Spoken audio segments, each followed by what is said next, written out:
What's up, YouTube? Your boy back once again with another sports topic, and today we're gonna talk some football. Houston Texans / Roughnecks, maybe even a little Clemson football. I got a special guest in the building today. Who we got today? Yeah, my name is Texan Roughneck Super Fan. Yeah, we got the super fan in the building. So, like you said, since you got Tiger in your name, and we already Mhm. know who's the quarterback of the Houston Texans and what school he played for. Now, we did a video maybe about 2 weeks ago, but like I said, the volume didn't work out right, so we had to re-record it. And we talked a little bit Deshaun and Trevor Lawrence, and I got you. You said that you think that Trevor Lawrence is a little bit better than Deshaun, if I'm not mistaken. Yeah, it's a And what he's was a your reason for that? he's a different style of quarterback than Deshaun Watson is. Um, uh, Lawrence is a true pocket passer. Now he can get you with his legs, but his real ability is to get you with his arm. He is, like I said, he is a true pocket passer. And so if a team's wanting something like that, I'll play a quarterback like that. That's going to be your guy. Now, what I like about Deshaun is he can do a little bit of everything. He's your I don't even know the word for it. He's a dual threat Special. quarterback. Yeah, he Special. can beat you with his legs. He can beat you with his arm. He can beat you with his short game. He can beat you with his long game. So I mean, it's just he has.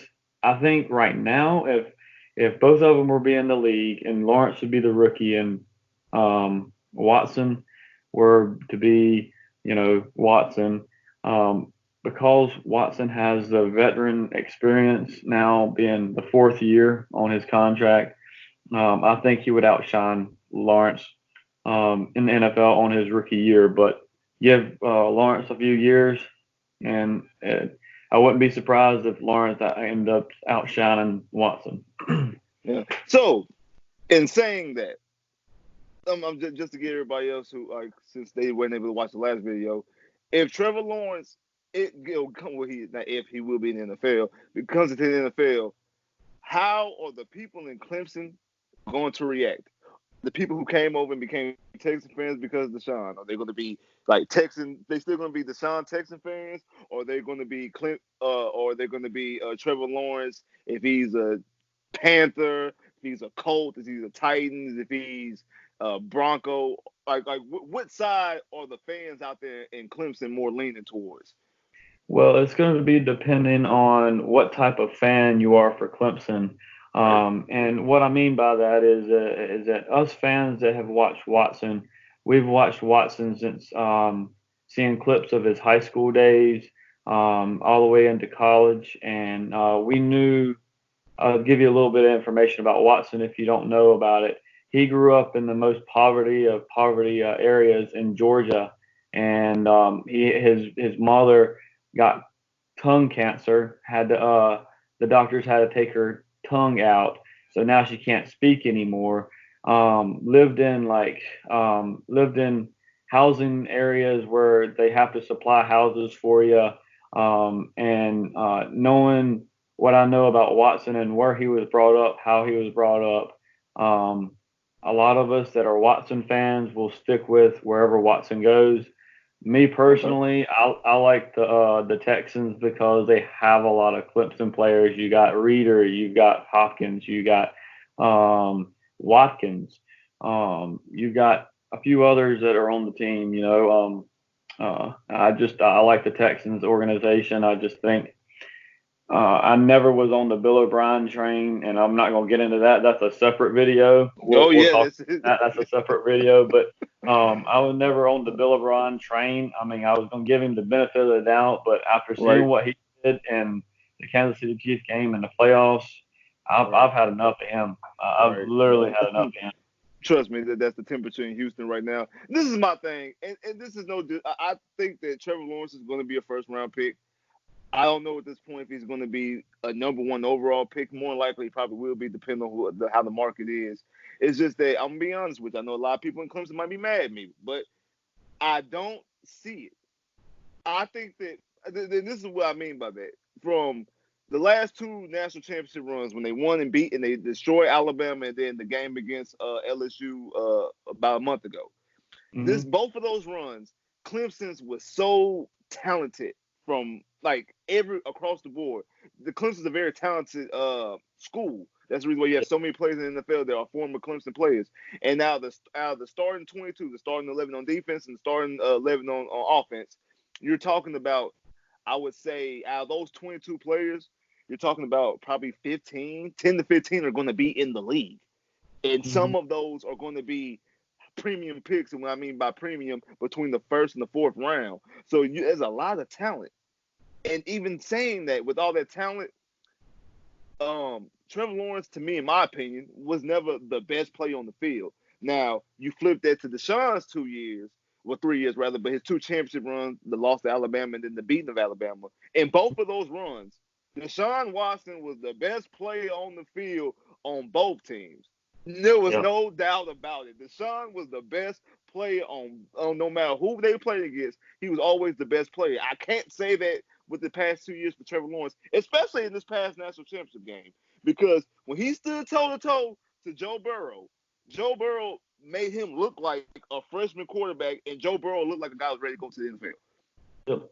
Like, so I can't say that. So that's my – and I've been feeling like this coming into the season because I know it was talks that Trevor Lawrence could be the greatest college quarterback of all time, and I'm like, I don't really see it.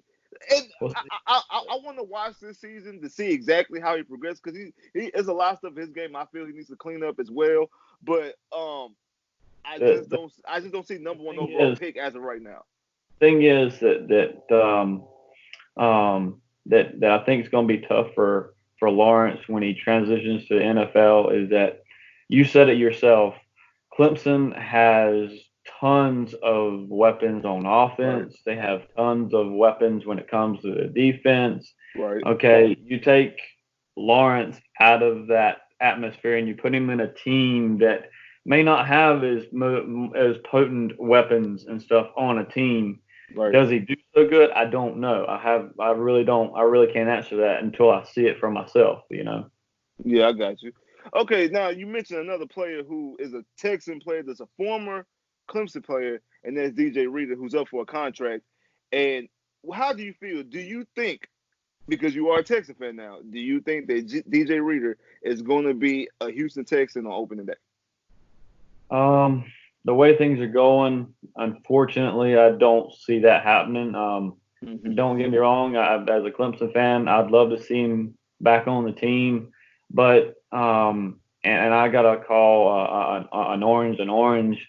I just haven't seen the kind of production that is resulting in an asking of what's he wanting, $10 million? I mean, it's actually more than that because if they're franchise tagging him, I think if he gets franchise tagged, it'll be hitting around 14. So you're talking about possibly to re-sign, you're talking about probably maybe like 12 and a half a year. I mean, I could see it if maybe he's getting 5. I could see that, you know, and do it for that. But other than that, I mean, more than that, I don't see it. I just don't see it. See, this is the thing about Reader. Now, I want Reader to be back, but this is the problem that Reader falls himself in. Reader is basically in a situation where the numbers just are not going to add up, and I don't mean about the money that he's asking for. I'm talking about you're going to have to get Deshaun Watson paid. You gave up 2 first-round picks for Larry Tunsil. Larry Tunsil has to get paid, and then the fact that they already re-signed Whitney Merciless and also Brandon Nunn. Since they already re-signed, the money is already given up there, and then you have another guy coming down the pipeline, and Zach Cunningham, who out of all these guys, because you can franchise tag Deshaun if you let it get that way, but you have to pay Tunsil immediately because you gave up 2 first-round picks for him. Other than that, Cunningham is a guy that has to be resigned because he only has 1 year left on his deal. Deshaun still has this 4th year plus his 5th year option. So you still have Deshaun under team control. But when it comes to Zach Cunningham will be a free agent next year because he was a 2nd-round pick. And if you don't pay him now, he's on the trajectory to be a Pro Bowler this year. And once he becomes a Pro Bowler or All Pro, that price goes extremely high. So that Zach Cunningham deal has to get done this year, because if Zach Cunningham goes into this season, mark my words, if Zach Cunningham goes to the season without a deal, Zach Cunningham will not be a Houston Texan next year, because that price tag would get extremely high. And I say all that to say this: you still have to fix the most important part of the defense, which is the secondary. Yes. And so with all those numbers, you're gonna give Deshaun money, you're gonna give Tunsil money. You got Zach Cunningham coming down the pipeline, and most importantly, you have to fix the secondary. DJ Reader falls. He's basically the odd man out. It's like musical chairs. He's basically the odd man out. I think in a perfect world, if you had Lonnie Johnson was Rookie of the Year, and Garyon Conley was a Pro Bowler, All Pro type corner, and you already inked up Laramie Tunsil, and all you really had is Deshaun and Cunningham, absolutely, Reader could break the bank in Houston. You can do that. But since you have to replace this defense, you have to get, and he's one of those guys who he's a solid run. He's extremely stuffer at the run. And something that we need, especially in this division, when you have Derrick Henry with the Titans, and you have Marlon Mack with the Colts, and you got Leonard Fournette in Jacksonville. So those are guys that you're going to play 6 times a year. So you have to stop the run. You gave up the best run defender in the league, and Clowney, you let him walk away. So you have to focus on the run, but that back end is just so terrible. And you have to fix that. And me and Winkle talked about this in our video. You really have to fix this secondary via free agency. You don't want to walk into a situation where you have to do it via the draft, because you don't have first round picks. I know you came in around Deshaun around the Deshaun and Hop era for the Houston Texans. A lot of guys came during the J.J. Watt era of the Houston Texans. But I'm gonna rewind y'all back to a little bit earlier. In 2010, Houston Texans had a rookie corner Kareem Jackson, the second year guy in Glover Quinn. It to this day is the worst secondary in the NFL. It was the worst secondary the Houston Texans have had, because they had a young core. They were young, wet behind the ears. They didn't know what they were doing. And we had an offense that was extremely potent. Matt Schaub was 5th in the league in passing yards. Andre Johnson was 3rd in the league in receiving yards. Arian Foster led the league in rushing yards and rushing touchdowns. They were a top 4 offense across the board, but they finished the season 6-10 because their defense was atrocious.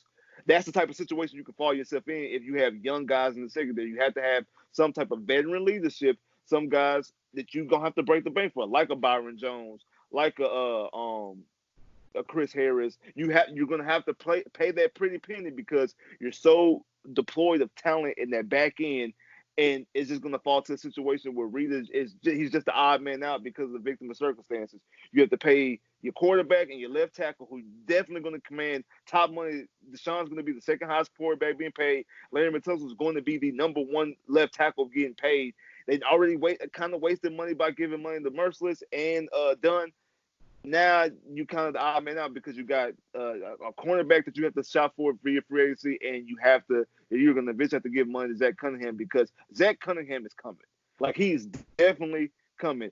For Reader to get to a Pro Bowl, the defense has to be elite, because he plays nose tackle. Nobody watches that position.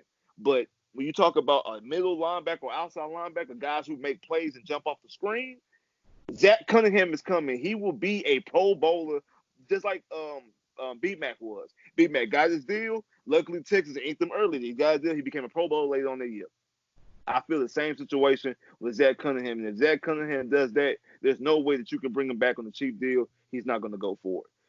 So now we got all the Texans and the Clemson Tigers out the way. Let's talk Roughneck football. Now we're going to talk about the best team in the XFL, and that's the Houston Roughnecks. The Houston Roughnecks, the only undefeated team, 3-0 in the XFL, and also the only team that's have a player of the week.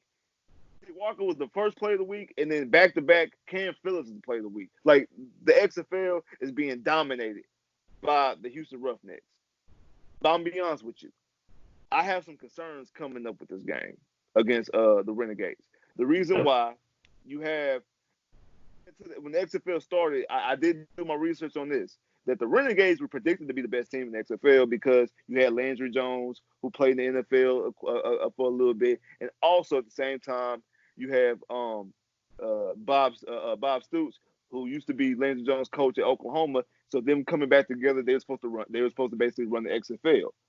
My issue is after week one, the secondary and the defense of the Roughnecks looked good, but for the past 2 weeks they look very spotty, and that's my Yeah, concern.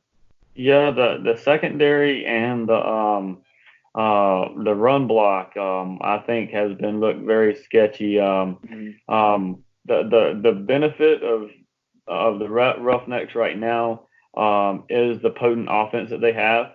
Right, I think I think going into this Dallas game, they run a lot of run plays, and that's going to kill us. That's going to kill the Roughnecks if they can't stop the run.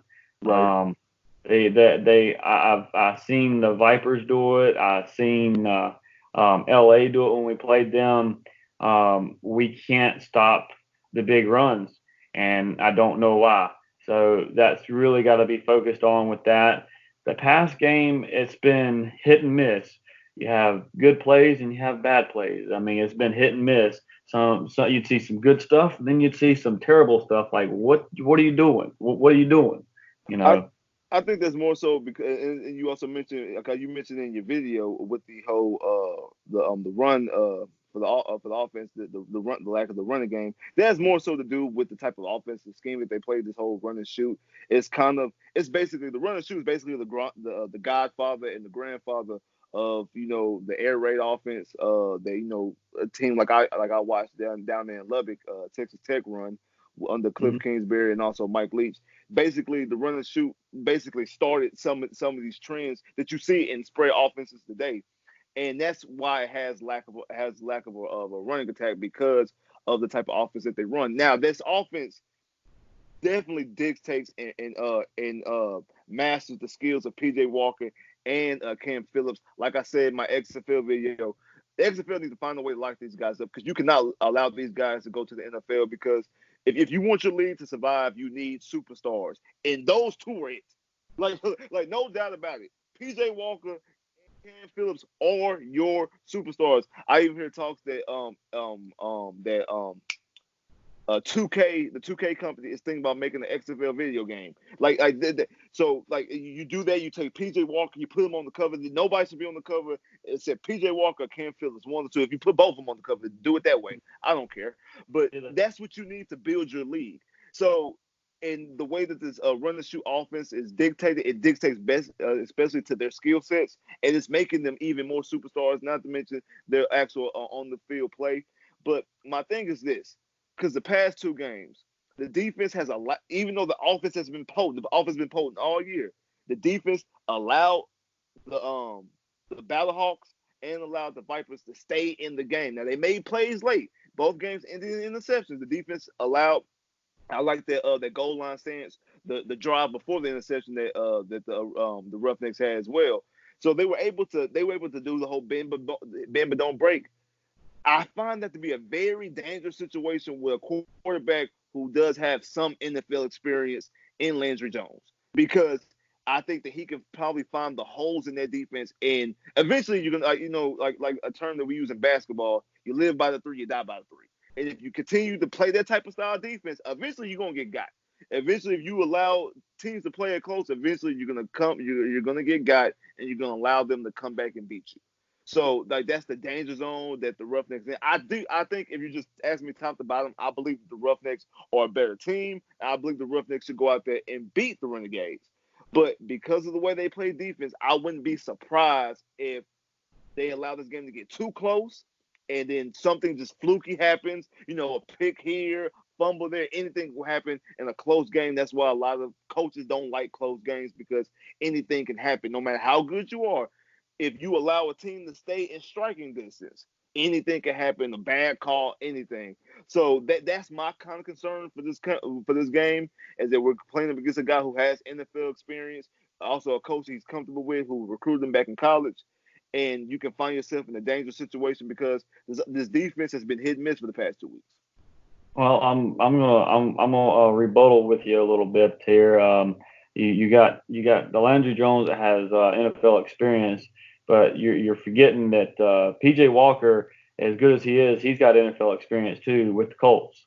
That's how he got into the XFL is Luck, not Oliver Luck, but his son Andrew Luck vowed for him to Yeah. come to the XFL.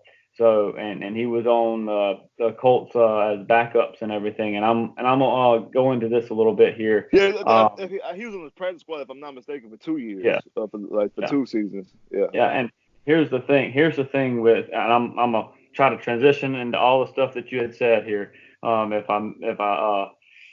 If I miss something, let me know. But as far as locking up the positions and stuff, I really think that the XFL, especially the Houston Roughnecks, should at least make the PJ Walker and Cam Phillips their franchise wide receiver and quarterback. Right. Because and my reason behind that is because if they go to the NFL, which would be great, they may start a few games, and then they'll get buried in the pack. I Um, believe that too. you know, let them stay in a league where they thrive. They look like the best players on the team. So you leave them in the XFL, you give them more money, to Mhm. keep them there. Right. Whatever you got to do to keep them there. I think for years to come, I think that's going to be your best thing to do here.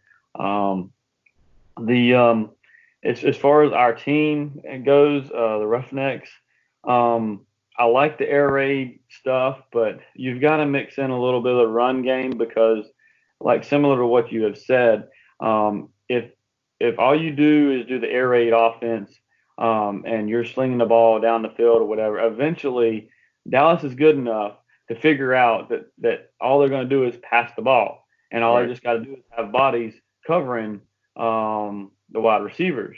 So, and if that's the case, and you ain't got a run game, you ain't got a legitimate run game, then you're screwed because you have no offense at that point because your offense is based off of passing the ball and making deep plays and whatnot. No, don't get me wrong. I think Cam Phillips would find an opening to make a few plays Yeah, work because and he finds seams. He gets open quick. he does. Yeah, and he's fast once he gets that ball. And he's very secure with the ball. He holds on to it. I don't think I've seen him fumble the ball yet or drop the ball or anything once he's caught it. Um, um, one person we haven't mentioned is Sammy Coates. He used to be a Texan.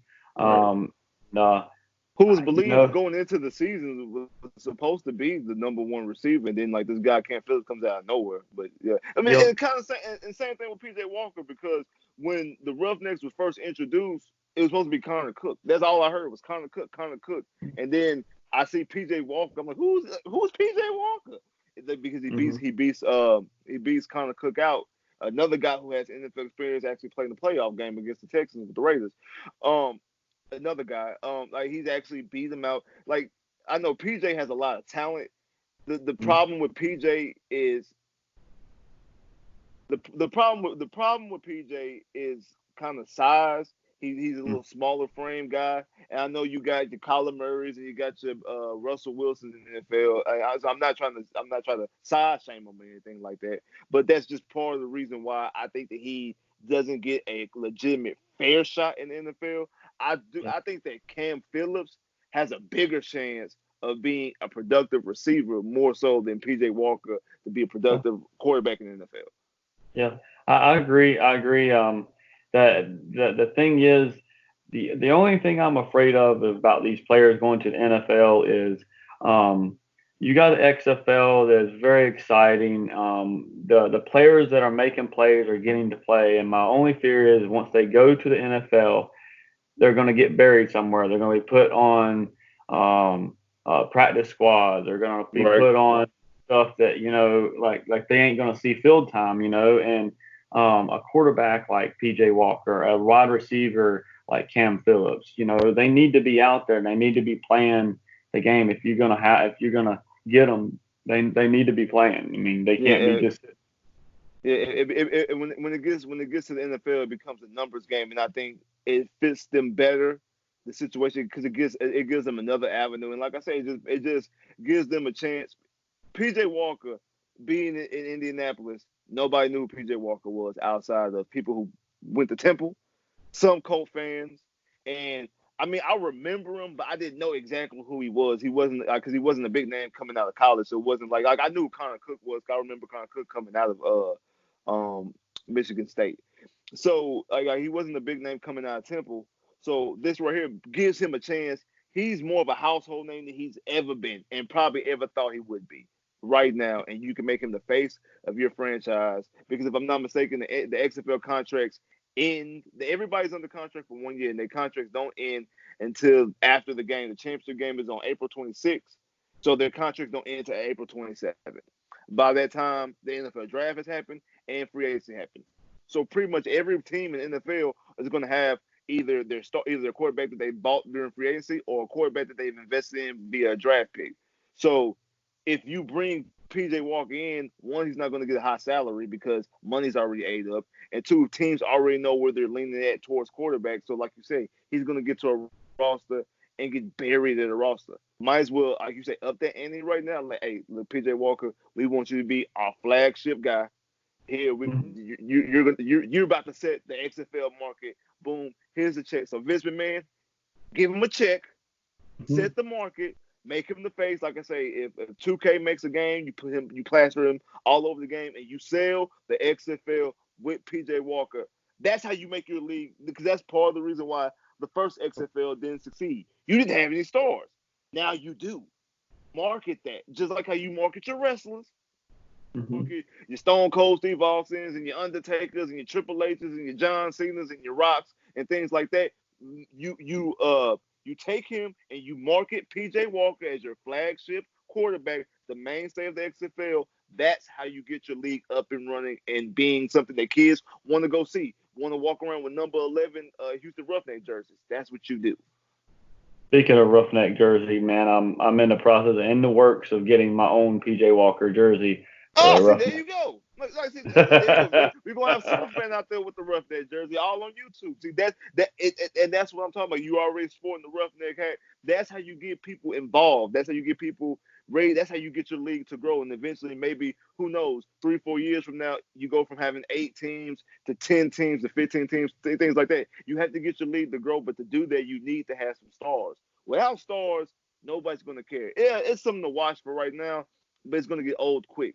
You have to have guys that you can market, that you can spin. You put on Sports Center, you put on all your other outlets and stuff like that. You have to make a star out of him, and he's doing the job on the field. Him and Cam Phillips are dominating the XFL.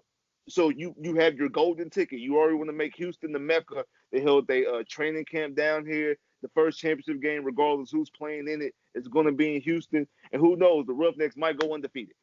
This is how you create. That's how you create a league. So don't blank it up. The ball is in your court. You just don't blank it up. Take this guy, secure him, secure Cam Phillips, and the rest is going to take care of itself. I'm going to make a statement here. I'm going to go in a different direction here. But I made this statement with some other friends of mine, and they all thought I was crazy for making this statement at the beginning of the season. I made this statement when I found out what the rules were going to be about this league. I said, I promise you, these games, whether you root for the Roughnecks, you root for the Vipers, you root for the Battlehawks, you root for the Dragons, you root for the Guardians, you root for the Dallas Renegades. All right. I said these games will be a hell of a lot more exciting than the AAF ever was. And you will find yourself staying and watching all these games regardless if your team is playing or not. And I stay true to my statement, and it has not disappointed since they started this league. Yeah, it's very exciting. But like I said, I gotta get ready to cut it down for a little minute. So anything else you want to say before we go? No, just one thing that one of my shows that I watch or whatever, we're calling Sunday's game the TexFL game. the Texas, that's a good one. Texas. Well, pleasure to have you on. We're gonna have you on, and we're gonna probably work out and do some more videos. I'm glad to have you on. Talk some Clemson, talk some Texans, talk some Roughnecks. Good conversation as always. Everybody out there, you like, share, subscribe this video, comment below, click that bell, get more videos. Go to this channel. Go ahead and name out the channel again. It is the Texan Roughneck Super Fan channel. Go ahead and hit that super fan channel. I'll holla.